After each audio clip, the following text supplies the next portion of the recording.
Welcome to another Barker Gaming commentary video. In this video, I'll be going out from the sideline of watching the Linus Tech Tip hot take on the video, and in this video, I'll be putting what I agree and what I disagree on.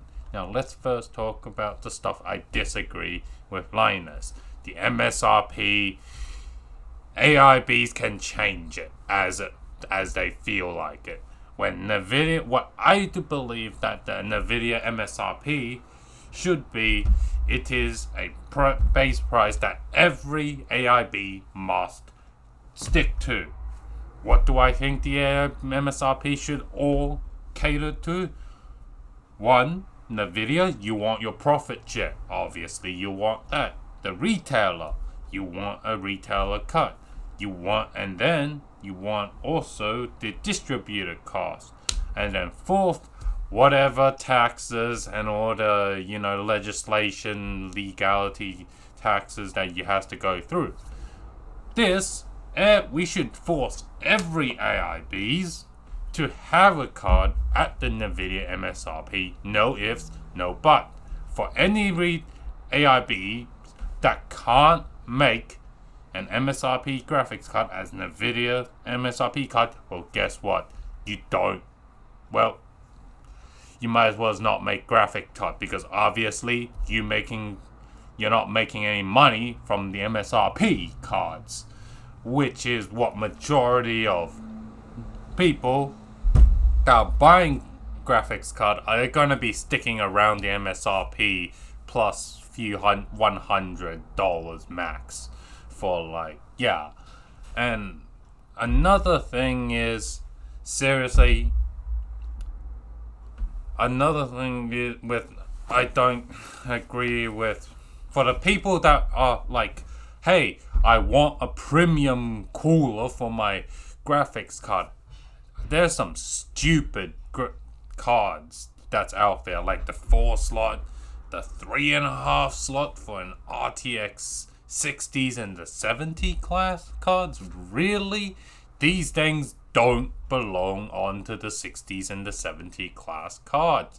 For the people that are willing to buy these ultra premium coolers on the low and mid-range card, you're basically paying the next price performance tier for a negligible performance to get some even more crazier, flashier RGB AIO cool graphics card. Really?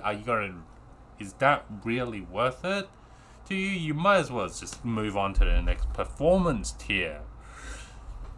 However, I do acknowledge that there is a crowd of people that are willing to throw away money and just burn money away at ultra premium card. But guess what? Those do not belong in the 60s and the 70 class and even 80 class cards. Those ultra premium coolers stay out of that market. That market is for the 90s and previously the 3080 Ti's and the Titans, where 3080 and the Ti cards, where it is the true flagship cards of that generation. And AIBs can go crazy on whatever crazy premium coolers on those cards. And do I believe the MSRP card should exist even? Yes, I do believe that all AIB, no matter what graphics card category, should always have one SKU that is MSRP. End of story. And all those ultra premium coolers, they can die on the 60s, 70s, and 80 class graphics cards. Another thing I disagree with Linus is the 3080 Ti considered a flagship graphics card. 3080 Ti is not a fucking graphics. It's not a flagship graphics card when there is a more expensive RTX 3090 with a fully enabled die and memory capacity. For people that are still thinking, hey, the 3080 Ti is still a flagship card, no, it's not. if you're considering a 3080 Ti as a flagship card, you obviously are looking at the 3090 as the real flagship card. A 3080 Ti is still a 80s class card that is not their flagship. Which means that NVIDIA, you still have to be very careful of the price per performance per dollars. For people that don't care about RTX, that don't care about dollars per performance, they go buy the RTX 3090 whatever. They should not even blink at a 3080 Ti. And for anyone that is that was buying 3090s and saw the cheaper 3080 Ti and then immediately going to it, well, guess what? You're not really a flagship GPU buyer. When you're committed to buying flagship graphics card, you're just burning money. You're paying for the NVIDIA R&D. It's not bullshit. You do your crazy flagship money burning thing. The 3080 Ti is not a flagship, and should be a good balance of price performance graphics card. End of story. And then I do agree with Linus is the Founders card should be plenty of stock. I should be able to go to my local retailer and buy a Founders card. Where I'm locally, you cannot buy a Founders card. Fucking NVIDIA. Surprise, Pikachu face. Why am I not able to buy a Founders card? Because when you, NVIDIA, send out reviewers, you only give them Founders card. Therefore, for countries that don't get Founders card, we really don't have anything to go by from the launch date.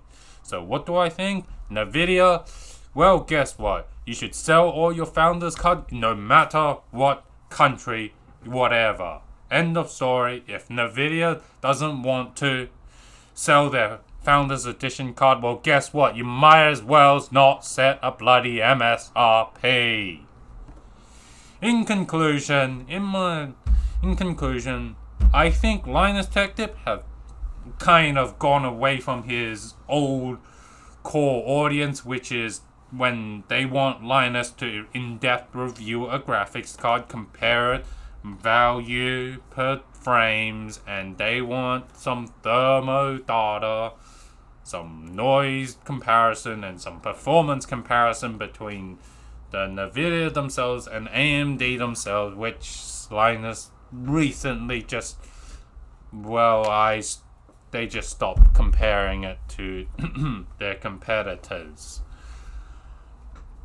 But what do I think? I reckon Linus has done this so that he can please whoever he's working with. So in this one case, I reckon he's trying to please the NVIDIA overlords, as well he needs the money to keep his armies of employees with living wage, and well, yeah, I think Linus has turned into a giant corporate machine now.